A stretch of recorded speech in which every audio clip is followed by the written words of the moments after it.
Hello, and welcome to today's webinar at Notes Code. Thank you for attending today, and we wanted to give a special thanks to RPR Wyatt for preparing this presentation. Our topic today is going to be about IBM Connections, specifically addressing a couple of areas about your Connections environment. Specifically, are my applications working properly? And do you need more detail about adoption rates? That will be the focus of the presentation today. Just a couple of housekeeping notes before we get started and turn the time over to RPR Wyatt. Just wanted to remind you that if you do have questions, you can open up the GoToWebinar control panel, go to the questions area, and type in questions as the presentation is being given. That way you won't forget your question, and it'll be queued up for Alan and RPR Wyatt to address at the end of their presentation. Also, just a reminder and a thank you to everyone who's attending that you are entered into the drawing for the second quarter of Notes Code webinars.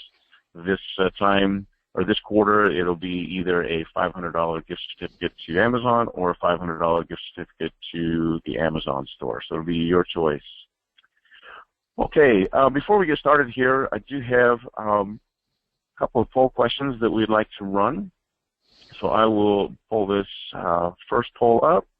And so we have just about 4 poll questions here. We want to have some quick audience participation, so we'd appreciate that. I'm going to launch the first poll. And the first one is, what mail clients have you or will you integrate with Connections?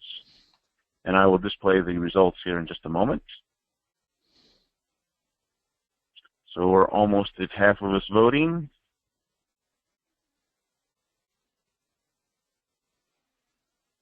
Absolutely. All right. Everyone has voted. That's great. We got everybody awake still.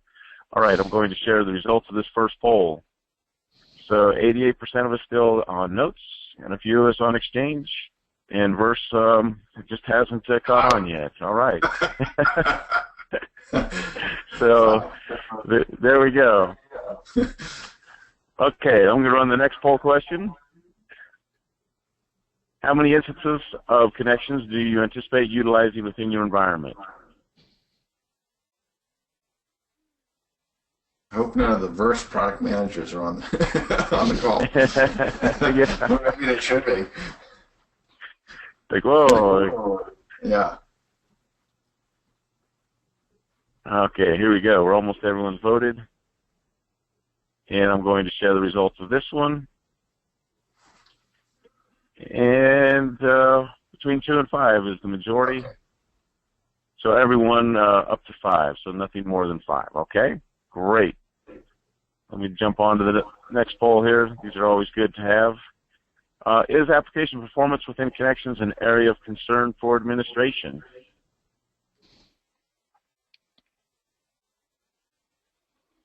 And after this one, I think we probably have gotten all of our attendees to show up. I don't know how many more you have there, Scott, but maybe you can do it in the middle or do it at the end if you have more after this. Okay. We'll call it good here. All right, so we'll share this one. Yeah. Okay. So 9% of them, yes. Okay, great. Well, I'm going to turn the time over to Jim Engel, and he will do the introductions. All right. Thank you, Scott. Appreciate that. Welcome, and thank you for joining RPR Wyatt's second in a series of webinars on collaboration monitoring. Our initial webinar in this 2016 series was centered on Exchange monitoring. Today's webinar will focus on IBM Connections on-premise monitoring with VitalSigns. Please look for announcements about our future webinars on such topics as Office 365, in-depth WebSphere monitoring, and monitoring for IBM Connections in the clouds, as well as other topics. Today's presenter will be Alan Forbes, RPR Wyatt's CTO of Product Development. And Alan has presented on the topic of collaboration monitoring at the last Midwest Lotus Group meeting and most recently at the IBM Connect conference last February in Orlando. Alan is planning to be at the 9th Connections User Group meeting conducted in Toronto this coming June. We hope to see you in Toronto. All right, now without further ado, here's Alan on IBM Connections on-premise monitoring for VitalSigns. Alan? All right. Thank you. Thanks, Jim. The only other little piece to mention is that in that little sidebar widget under the GoToWebinar control panel, there's also a handout that we put together that talks about what we do with connections monitoring. So a lot of times my webinars tend to be in depth, and I go into a lot of detail, and I do mostly demoing. I think this time I'm going to try to balance it out a little bit. More presentation up front and enough demoing just to tweak your appetite and give you a sense of whether this is something you want to check out or not. We hope that you do. One thing I hardly ever do is talk about the company. Since we first started on this journey, we have grown quite a bit, and we're actually now part of a larger group, and there is a number of companies that are affiliated with us. JNIT Corp does IT placement. The VitalSigns product does all just focusing on monitoring. We have RPR Wyatt with IBM Software and Services, and we have another company now, Who's In, which does collaboration software on top of SharePoint. So it isn't just me and Jim. There's a whole bunch of us now. In fact, we're really all over the globe now. I'm in Massachusetts. Jim's in Arizona.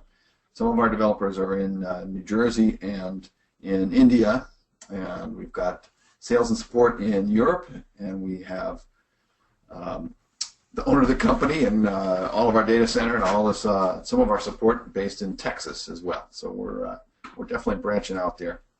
And as the years go by, we've got a pretty good stable of customers and references that if anybody wants to talk to one of those, we've got plenty we can share. So today's focus is on IBM Connections, and it's IBM Connections on-premise. So if you're already moving to the cloud and you've got IBM Connections in the cloud, this particular webinar is not for you.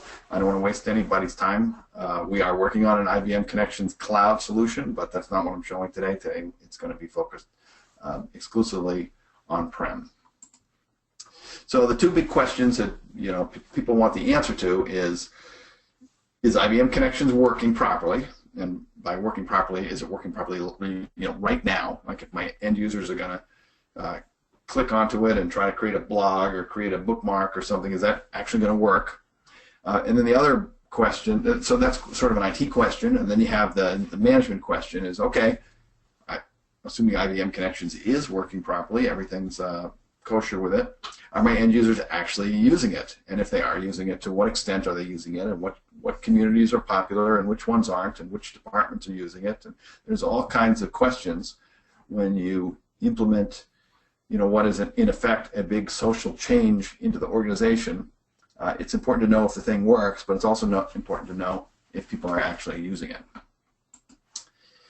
So the first question is, is IBM Connections working? And because we come from a monitoring background, we're very good at testing systems to make sure that they work. So what we do is we have a series of end user transactions. So it's as if an end user was logging on. As far as Connections is concerned, it is an end user. The end user is the VitalSigns station. It's logging on. It's trying to create a community. It's trying to delete the community afterwards. It's trying to create a blog. It's trying to create an activity. It's searching profiles. It's doing all the things that end users would do. And that's pass-fail. And you can also have a threshold to say, not only do I want to make sure that this transaction works, but I want it to be fast. So there could be a certain threshold in milliseconds where you can say, and if it takes longer than this, I want to know about it. So that's the first piece. And as we run these series of transactions, we make a health assessment of your instance of IBM Connections, and that was part of why we asked the question about whether you have multiple instances or not. But each instance has its own independent, assessment and status and metrics. So for each one of these tests, you'd have a row that basically says, here's the test, here's the result, here's why we made the assessment of pass or fail, and here's when we last did it. So that's the scan date. And if you have multiple instances of connections, which it looks like a lot of you do, and the companies that I'm working with already tend to have one that's exclusively internal, one that's maybe shared with vendors and contractors and so forth, and another one that's a user acceptance test environment that's also very important, and they have to make sure that that actually functions the way it's supposed to. So if you have multiple instances, there would be a row for each one, and each one of those would have a status, and they would have an update time, and they're all independent of each other. So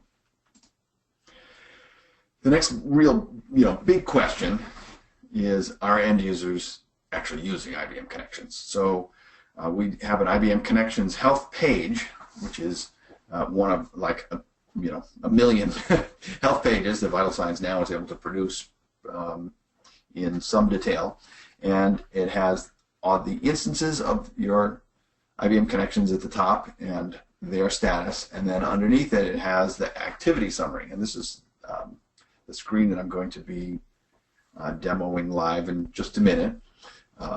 But each major component of IBM Connections has its own tab, and inside the tab, there's any number of metrics. It can either be a graph, and also there's a list of all the different statistics that we capture around this particular category and what the current value is. So that naturally begs the question, okay, you have all these statistics and they have values. Well, where do those statistics come from? Because IBM doesn't really expose those. Well, luckily for me, I work with a lot of geniuses, and we get the data by running SQL to the DB2 backend. So for every one of those little data points and every one of those little metrics, behind it is some monster query like this that we run on a daily basis. And let's say that this query comes back and says how many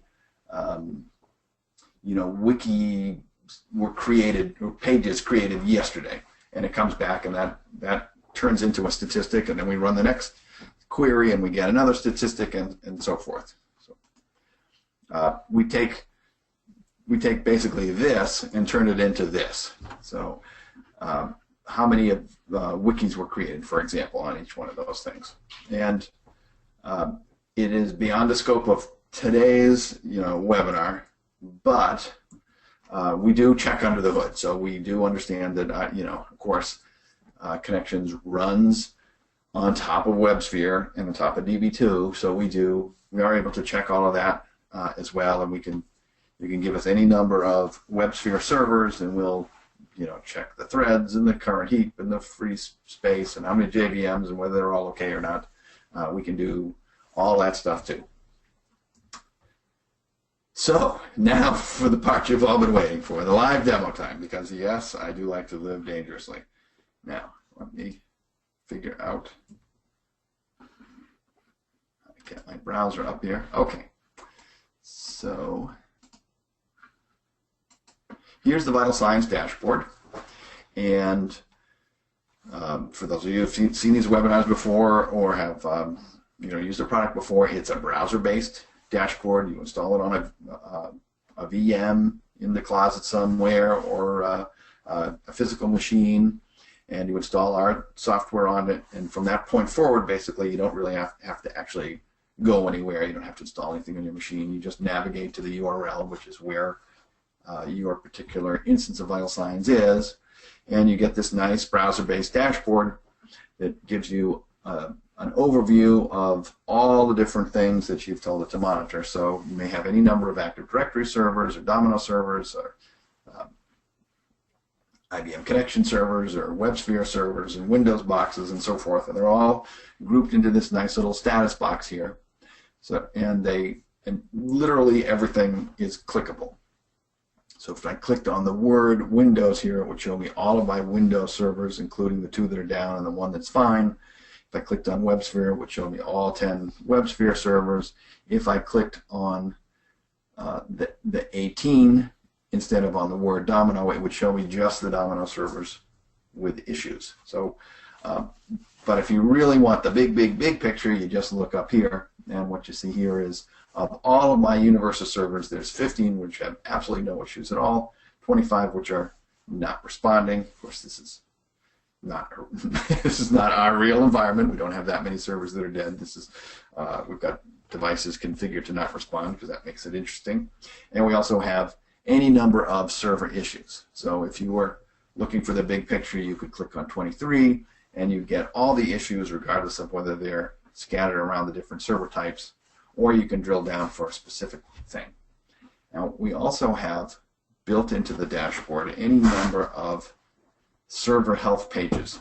So we have Active Directory health, and we have cluster health, and DAG health, and domino health, and on and on and on, and traveler health, and WebSphere health. The one I want to show today, and the one which I'm super proud and excited about, is the IBM Connections health. This one is the latest edition, the latest addition, rather, to the server health page. So I'm going to go ahead and click on that, and what you get is the list of the IBM Connections instances across the top, and we do only have one. But if you had 3 or 4, they would all show up in the row here, and you could see their individual status. And then underneath that, so that's sort of the health, and this is the metrics. So you have this overview of how it's going. You have the top tags, regardless of where they were created and so forth, so you can get a sense of what is it that people are actually talking about when you're on Connections. And then we have a list of all the different statistics that we capture and what their current value is. And what's nice about this is I'll show you when we switch over to the reports is any one of these things can be extracted, and you can do a custom report based on it if there's a particular area that you want to get more detailed reporting on that we didn't already make a canned report for. So the major pieces in Connections are profiles and activities and blogs and bookmarks and so forth. Each one of these things has a tab with some nice little eye candy to give you a sense of how is this particular area of Connections being used. So with profiles, how many people have actually bothered to put in pictures or not, how many people have put in their job hierarchy. We also have some reports that give you a sense of are people actually keeping their profiles up to date. So how when was the last time that people updated it with new skills or something like that. You can see the profiles that are stale and which ones are fresh. You can look at activities. Some of the pages we have these little summary items here. Some of them we just have something more like this, but basically the point is to give you a quick look of, hey, what's going on? How many activities were created yesterday? How many people were following things yesterday? Okay, I'm not interested in activities. I'm interested in blogs. All right, how are blogs doing? So it all takes all the data that's buried inside of DB2 and puts it right in your face to make it super easy to understand what's going on. So it's basically the same thing with files and forms and wikis and so forth. So the other big piece of what we added around Connections into VitalSigns is in the area of reports. And because Connections is so cool and becoming so mission critical, it gets its own category here. So, and lucky for purposes of the demo, it starts with a letter at the top, so I don't have to scroll. But we've got reports on basically every one of the major content areas, and for each one of the reports you can pick a date range and you can pick an instance, and go ahead and do that, and then you submit the report and you get this nice little chart back, and we have those for all of the categories, and we tried to think of the ones that people would be most interested in, but we don't always get everything the first time, so we did come up with this generic report we call the Any Statistic Report, which is already built into the product. And when you saw the list on that the overview page, which shows you all the different statistics. What's nice about those is you can come into here and grab any one of these statistics and do a report on it. So let's say I'm interested in activities. So the number of activities created yesterday. This is an example of a query that we run once a day, and then we take the data out of DB2 and we just put the summary into our own SQL database so that you can run things like this, very quickly. Okay, so I pick the statistic, a date range, what do I want to do at the end? You hit submit, and here's the last week of how many activities were created the day before. So this report now you can take, like all of our reports, you can export them out to Excel and then do further manipulation. So if you were trying to combine some stuff and make something, into a PowerPoint presentation for your manager or so forth, we have all the raw data for you, and you can pull it up, and I love when that works every time. Yes, I love to live dangerously. So it took the date range, has the value, and at the end, what do you want to do with it? So for all of this stuff, all of the power of VitalSigns, which we have for all of our other server types, we now have in the area of connections, and I think it's a huge win for everybody, because you're not just interested in tracking your infrastructure, you're now bringing in sort of the components of how are people actually using it and taking it up to a higher level. And we are moving the product in that direction, and I promised I would stay focused, so I'm going to keep this short and sweet and focused. But we're also adding financial reports, so you can identify which servers in your infrastructure cost the most, given the number of users that are on there, and what's overutilized and what's underutilized, and you can begin to optimize some of your environment a little bit better, in addition than just knowing, do I have enough disk space and so forth. So we are now going to open the floor to questions. Even when I try to go fast, Scott, it still took me 25 minutes to get through it.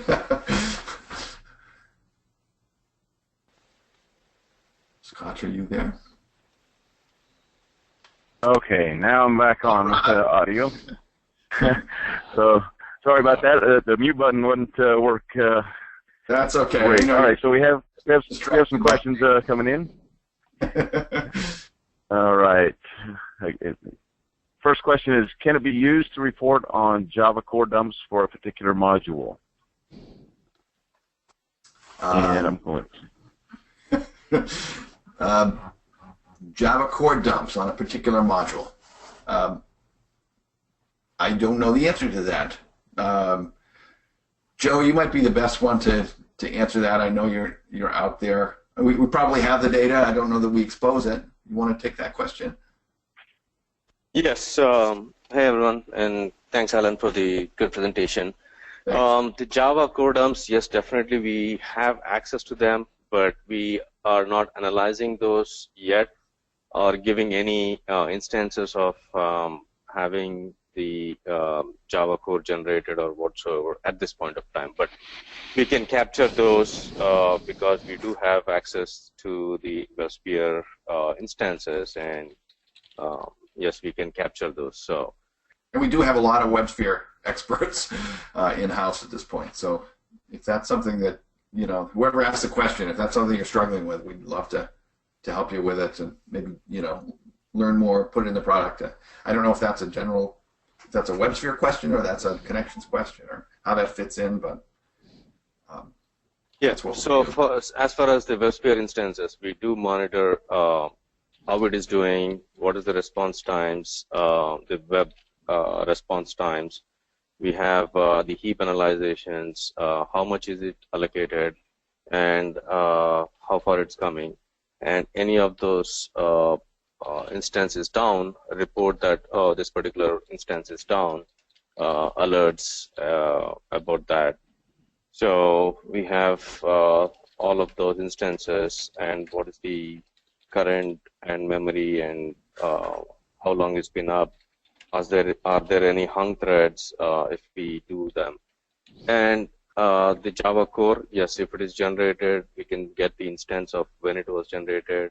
And if you want to specifically analyze within the Java core dump what the problem is about, we can capture any kind of things. But at this point of time, analyzing the Java core or any of those is not in the product. Okay, thanks. Okay, perfect. Thank you. All right, the next question. Yeah, next question is, what is the application server? What is the application server to deploy VitalSigns app on? Okay, so where do you deploy VitalSigns basically? You deploy it on a Windows machine, and I would say at this point, like 95% of our customers, or maybe more, just do it on a virtual machine somewhere. So you get an instance of Windows, and then we have an all-in-one installer which installs, the SQL Server Express and the DB2 client and the PowerShell this and all the pieces that it needs to make it work, and IIS, and sets up the app pool and creates the site and copies the files over. If you're monitoring Domino, you do also need a notes client. If you're not monitoring Domino, you don't. And it runs basically as on an IIS server, and it's a series of active server pages that shows the data. There's actually Windows services that do the actual monitoring and collection of data, and then there's the IIS application, which is the front end to that, so that all of this, this status data may actually be coming from a series of different Windows services under the hood doing the monitoring, and depending on how big your environment, that can actually be spread across multiple machines, but at the end it all comes into a common database and gets fed out with a common UI. I can go over in detail as well, Alan, as you added up. Specifically on to connections, there are multiple things that internally we have to do. On Windows it runs, but we need to have WebSphere app client agent that needs to be as a prerequisite, which is part of the things. There is web services that we need to interact with, so we take all those configurations and internally it does that things. And we need to also have DB2 connection properties. We have DB2 client, which will go on that single workstation that Alan is talking about, VM, Windows VM 7, Windows 10 or whatsoever, or Windows 2012, whatsoever. So all we have to do is get all those clients installed in them, and but the customer once that's there, we have it all going. You give us the host name of where DB2 is and a set of credentials, and also the main URL for connections, and we take care of it from there. Yep. So all this configuration is done, and we go behind the scenes and get all the data and simulate the creation of any site or any wiki pages or whatsoever. We measure the response time and capture that response time, and if it is over the threshold, we send alerts on saying, "Oh, this is over the limits." That's what test failed, or yeah. I mean, basically, it's the same approach for everything that we monitor. We're always an end user doing a transaction and testing to see that the result that we got back was correct. With the exception of metrics, where we're just querying, either the Domino server for the specific statistics, or pulling stuff out of DB2, or pulling things through PowerShell, depending on what the server type is. But we never really we never install anything on a server itself, so we never affect your production environment other than the fact that you've added one more user to it. Well, that's an important point as well.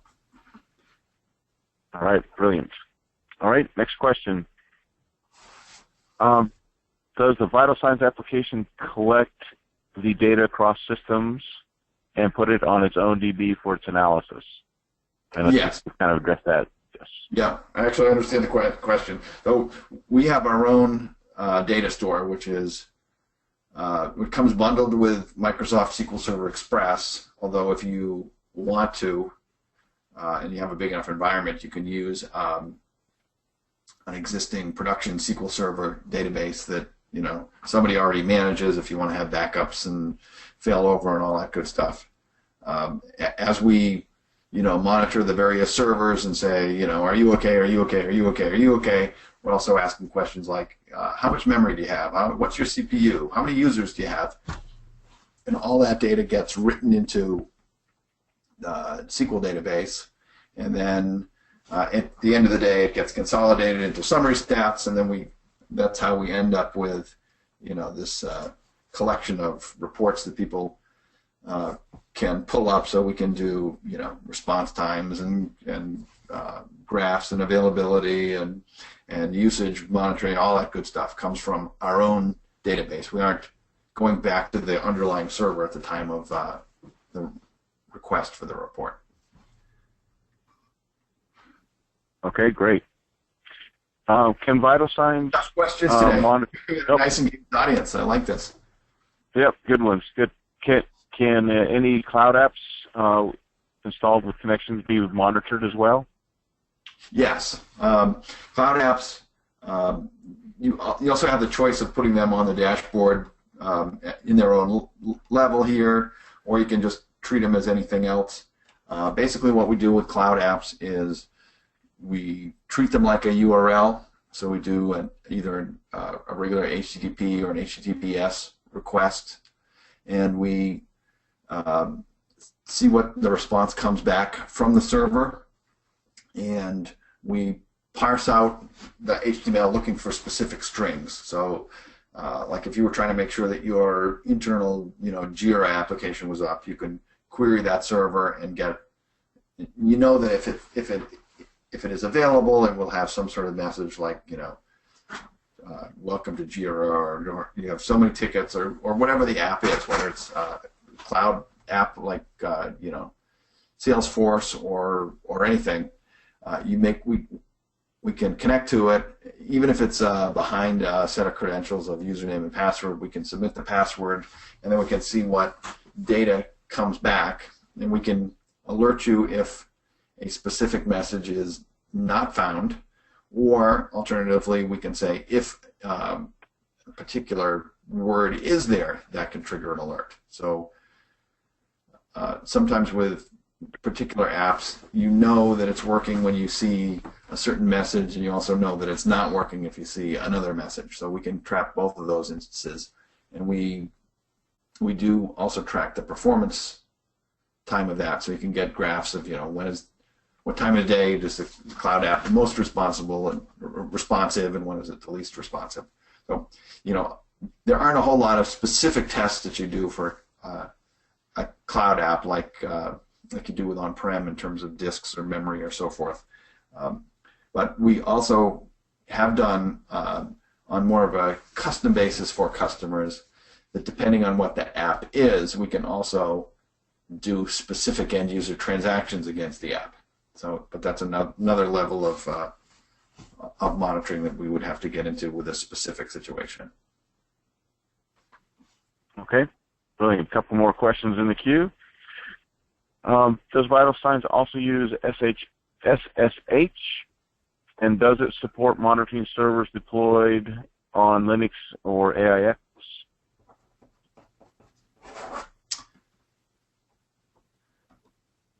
Do we know what kind of servers? I assume you're talking about IBM Connections servers. Certainly with Domino, we don't care what platform the server is on. It can be on AIX or whatever. Specifically connections. The connections or anything can be on any platform. So similar to Domino having the client, we have the WebSphere client to interact with it. So Yeah, the web server client doesn't is care what the server is, I don't think. Yep. Right. Okay. So, and the rest of the things are REST APIs. and what about SSH, Joe? What's There is no need of SSH. We don't have to go through that. So whatever we want, we can go through the WebSphere app client and get all the information. okay? Good. I thought All that right. was the end. Good. All right. We have a really long question here, so bear with me. I'm going to break this up. All right. So bear with me. It says, how intelligent is VitalSigns app in identifying false alerts?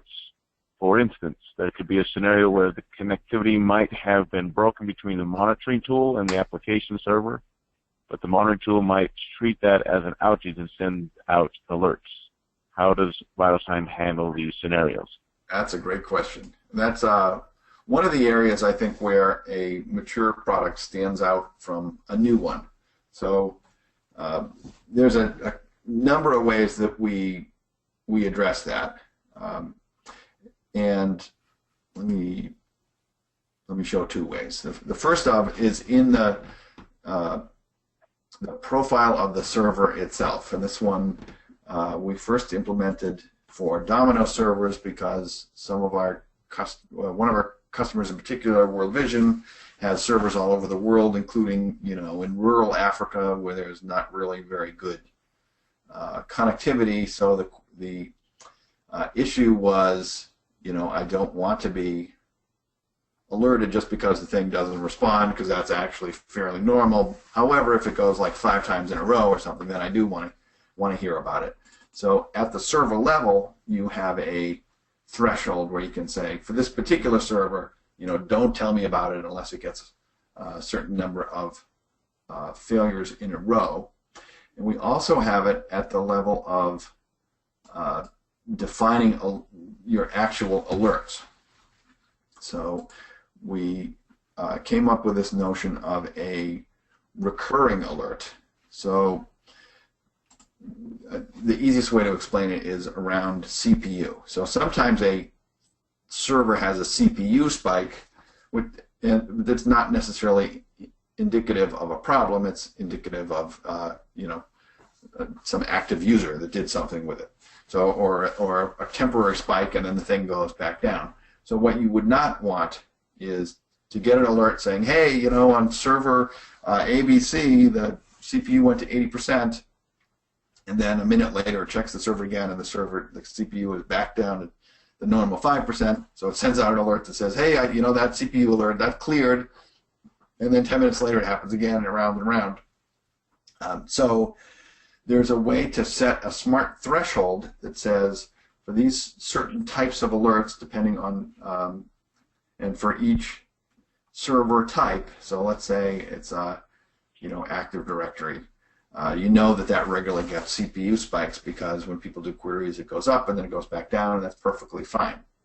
You can say, for this type of alert, I only want to know if when you're looking back over the last hour, did that happen 3 times? Did it happen 4 times? Did it happen 5 times?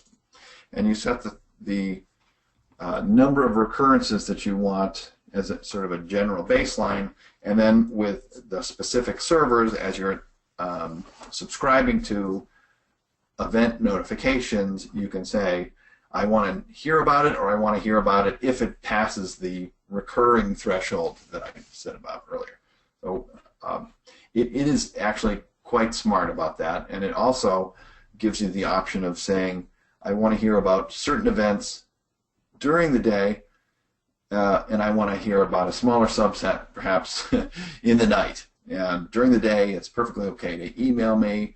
At night, if this core set of servers goes down, I want you to text me. And also, if the server stays down, I want you to then work your way up the chain and notify the next person so that the server gets fixed right away. It was a long question, so it did get a long answer. What can I say? Perfect. Okay, great.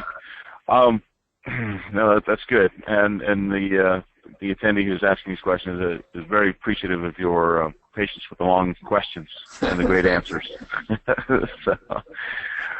So perfect. Okay. Trying to find the right balance. You know, you don't want to say too much or too little, but you know, people are on their lunch hour and they just didn't. Exactly. Everybody wants to get in and get out, but it's always hard to to actually cover an important technical topic in a small bit of time. Yeah, good deal. Okay. Well, we still have one more question to go here. Okay, cool. Is there an option? All right. Is there an option to configure a weekly performance email digest to be sent to specified stakeholders? Yes. So under the category of reports, I was in there before. I showed you, all the reports. We also have this. Oops, I clicked on the wrong one. Scheduled reports, and I don't have any pre-configured, but basically you can say, here's the report that I want, and here's the subject line of the email, and if you want to have a little body, hey, here's that report. Yeah, can't type under pressure. Here's that report. I want it every week. I want that on Fridays. Send it to Scott Sullivan. You're gonna love this. Attach it as a PDF. You hit OK, and you save it and scheduled, and boom, from that point forward, you get it. Not every report is enabled to be scheduled, only because we have hundreds of reports, and we don't want to do that if it's a report that nobody asks for. But if there's any report on the list that you want scheduled, it is a very simple matter for us to enable it and add it on the list. And that is included as part of support and maintenance. And you can see we've already got quite a good list on there from different people that have made requests over the years. Yeah, every night at 1 a.m. That report is generated and sent out. Yep. Yeah, based on the schedule. If it is a weekly Friday night at 1 o'clock, or Saturday morning at 1 is what it sends. Okay. And nothing says good Saturday morning like a scheduled report. There you go. Perfect. Okay, well, I think we're at the end of our questions. All right. Cool. Awesome. Thank you very much, Scott. Thanks for bringing me. You're welcome, and thank you. And thank you for the presentation. Yeah, I'm super stoked on Connections. Connections is really taking off. It took a while for us to get here. I know the first couple times I saw an IBM Connections presentation, Lotus Sphere or IBM Connect or whatever they, were calling it. I didn't really get it, and I think that was probably true of a lot of the audience. But people are starting to get it, and people are starting to deploy it. And once you start to deploy things, you really need to know what's going on with it. So this is cool stuff. It is indeed. Brilliant. Okay, so if you want to learn more about VitalSigns, just go to rprvitalsigns.com, and you can learn more about the product and request a trial if you'd like. And I think we're all set here. So thank you very much for attending. And Alan, thank you for doing the presentation. I'll give you the last word, and then we can go ahead and end the webinar. Anybody going to the IBM Connection, the Connections event up in Toronto, do come see me. Excellent. Okay, thank you again. Good job. Okay, bye-bye. All right, bye-bye.